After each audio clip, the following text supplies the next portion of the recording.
Dear people, watching and listening, Assalamu alaikum. Kindly like and share this video and subscribe to my YouTube channel.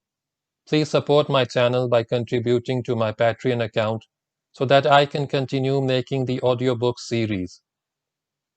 Tipu Sultan, who was the ruler of the kingdom of Mysore in South India, during his reign used to write down his dreams. They were penned down by Tipu himself in Persian language dating from 1785 to 1798. The penned down dreams are 37 in total. After the fall of Seringapatam in 1799, the manuscript was discovered by Lieutenant Colonel William Kirkpatrick after a thorough search of his bedchamber during the ransack of Tipu's palace. The manuscript was so well hidden that even Tipu Sultan's confidant Munshihabibullah had never seen it before.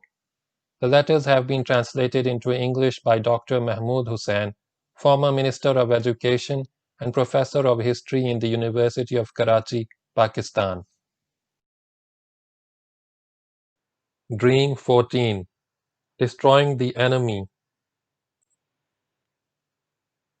On the 8th of the month Jafari of the year Shata 1218, from the birth of Muhammad at Patan, the capital in the Darya Bagh, I had a dream.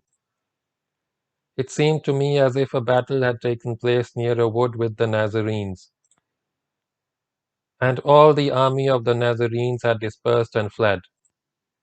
And by the favor of God, the army of the Sarkar-e-Ahmadi had been victorious.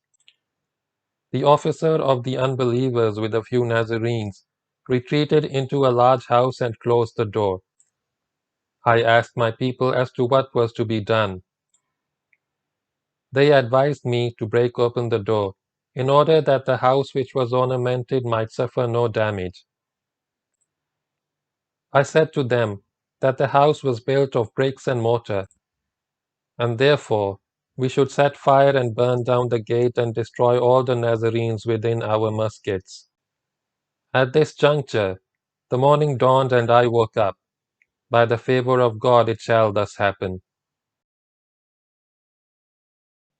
End of Dream 14.